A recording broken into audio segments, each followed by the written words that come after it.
What's up, guys? We're back again doing something completely different on the channel today. If you guys haven't seen this before, you do not want to miss out. There is some top tier gameplay. We're going to be breaking down the 3 best decks that are played at ESL, one of the most competitive leagues in Clash Royale, where people are always going together every single week to play the best decks. So hopefully we can show you guys some new tips, tricks, and ideas that you haven't seen before, and let's get everyone better. Of course, if you guys want to see this more in the future, make sure to leave a fat thumbs up and subscribe for more content just like this. So the first deck that we're going to take a look at is Royal Giant Fisherman. It is by far one of the strongest, most reliable win conditions in the game. If you guys haven't leveled up your Royal Giant, it's a common card, so it's super easy to get leveled up. And if you invest into a specific Royal Giant deck and some of the cards get nerfed, well, Royal Giant is pretty much strong with anything. It worked with Hunter before, now it works with Fisherman, so you don't have to worry about investing too much money because it's easy to level up with a common, and even if there are nerfs, you're still going to find a really strong deck. Secondly, this deck specifically, it has a 56% win rate out of 50,000 games. So even if noobs are playing and dragging down the win percentage, it's still got a really good win rate. Obviously, Clash Royale wants everything to be around 50%, so this is way better than most decks in the game. And if that isn't enough, a ton of pro players are consistently playing it over the top 200, and Undrill is playing it in ESL right now. Royal Giant is a super successful win condition that can break through defenses. If your opponent doesn't have a building, it's almost guaranteed damage. As you guys can see, there's an Inferno Dragon and a Dark Prince, which is 8 elixir, and the Royal Giant still gets damage. So for that reason, it's one of the best win conditions in the game, and pro players love it. This deck is really solid on defense against anything like even big Mega Knight pushes that are coming at you. They're no problem. The Fisherman, the Mega Minion, and the Goblin Cage allow you to defend successfully with minimal elixir investment. Royal Giant is the perfect win condition to punish opposite lane. As you guys see, a Mega Knight's coming at him, he defends, and then he also goes RG opposite side to still get damage and split up your opponent's elixir. Also, Dark Prince is in the deck to counter all of the Goblin Drills. Goblin Drill is one of the strongest cards in the game, but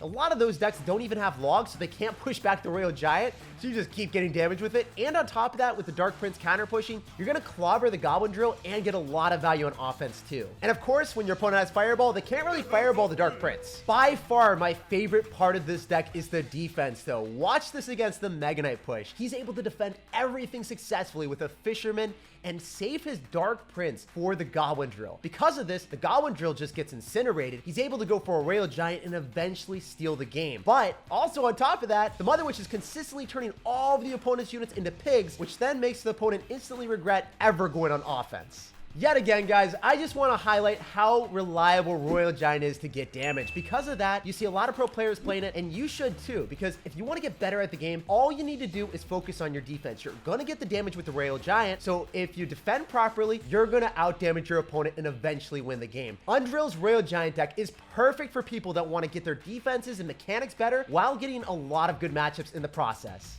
So if you want to improve, definitely pick up this deck. The second deck that we're about to cover is this Electro Giant deck that has played over 67,000 matches in the past week. And guess what? It's still at a 55% win rate. That's absurd. Jumping into this match, I just gotta say it gets a lot of really good matchups that you automatically win right off the bat. And this Lava Hound one is exactly what I'm talking about. All you have to do in this matchup is go in for an Electro Giant in the back. When you do that, you Inferno Dragon, you melt the Lava Hound, same lane, because then they can't get on top of your Inferno Dragon, and then they just get real mad. As you guys can see, this guy's already saying that the game's over. But the number one tip that a lot of people just do not know is saving the tornado for your opponent's Inferno Dragon. They'll end up going in for a tornado to go and pull a balloon directly to the King Tower and activate it, and they'll feel like that's a great play, but they're wrong. As you guys see what Ray is doing here, and other pro players will do this as well, you save the tornado for the Inferno Dragon, you pull it into your Electro Giant, and when you do that, they can't stop your Electro Giant because they're gonna have all these squishy bait cards like skeletons, minions. They don't do anything. So you just pull the Inferno Dragon right into the Electro Giant and you secure the game.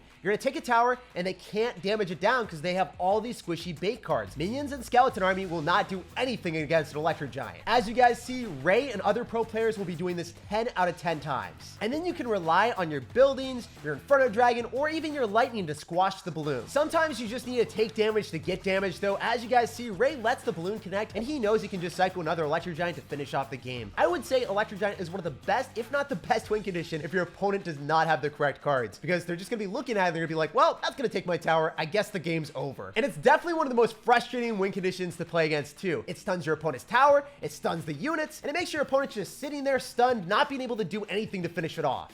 Lastly, this Mega Knight deck is incredibly easy to use and super punishing for whenever your opponent makes one mistake, they automatically lose. So just breaking down the deck, if you get one overcommitment from your opponent, you drop a Mega Knight in single elixir, you support it with a Goblin Drill, and when they're down, they have to support their defense on top of the drill and the Mega Knight coming at them from the back and the front. It's literally not possible if they're down, so they will lose a tower, and then you just poison them out until the game ends. It's as simple as that. Mega Knight is really punishing, so if you ever play against people on ladder or competitive tournaments that make one misplay, they'll lose. This might be the deck for you if you're looking for an easy one. As you guys see in this game, Bradley only needed one push, and he was able to successfully finish off the game with a lot of Goblin Drills and poisons. Super simple and straightforward deck. If you guys want something that's easy, this is for you. If you guys enjoyed today's video where I broke down the 3 best decks at ESL, make sure to leave a fat thumbs up. Subscribe for more content just like this, and check out the pinned comment for all of the deck information, the copy links, and any videos where I play the decks myself. I hope you have an awesome rest of your day, and I'll see you guys in the next video.